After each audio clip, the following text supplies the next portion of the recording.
Good morning, class. Before we start, let's have a short prayer. Let's bow our head and pray.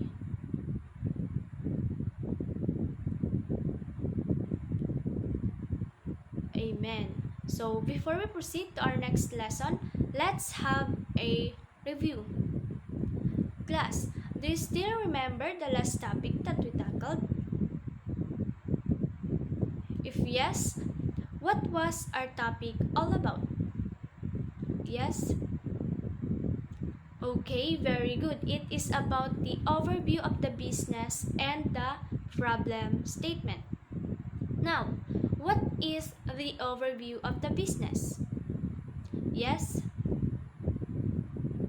Okay, very good. It is about the complete detail of the product or services.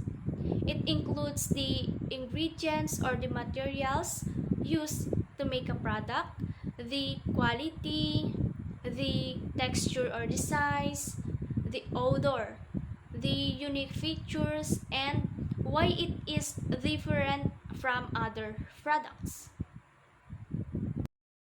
Okay, for the last question, what is problem statement? Yes? Okay, very good.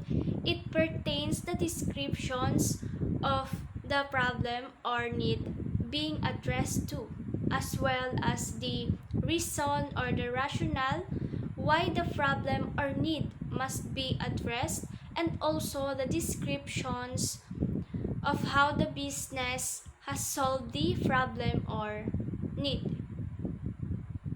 Now, we can move to our lesson. So, our lesson for today is about the statement of the vision, mission, and values. First is the vision. When we say vision, it is the description or statement that the proponent sees if the problem or need is solved. It is the forward-looking statement that describes the business aim to achieve once the problem or need has resolved. For example, let's say your business is bakery. So, your vision, you can see your business booming in the years to come because of your unique product. Your pastries will be one of the most delicious.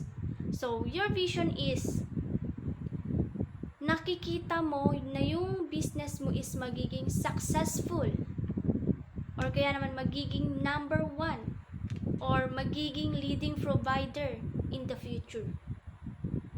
So, yung vision is ano yung nakikita mong future or mararating ng inyong business because of your product. Next is mission.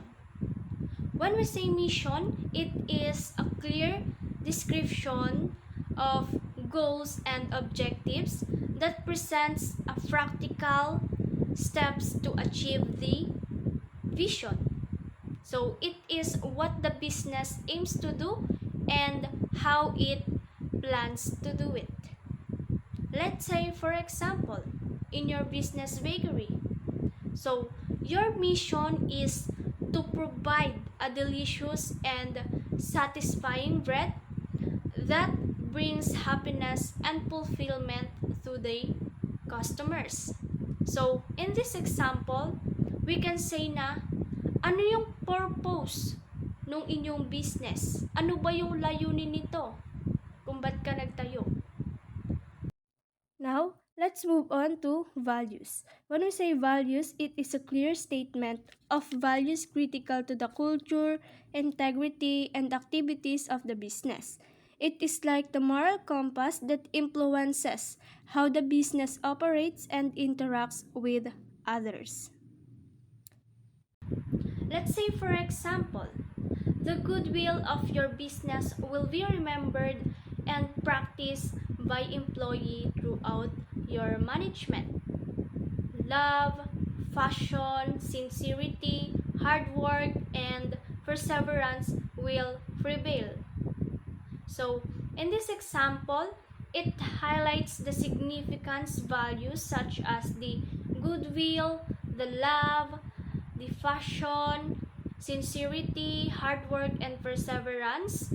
So, yung mga values na to is hindi lang siya guide for individual action, but also it contributes to the overall success of the business.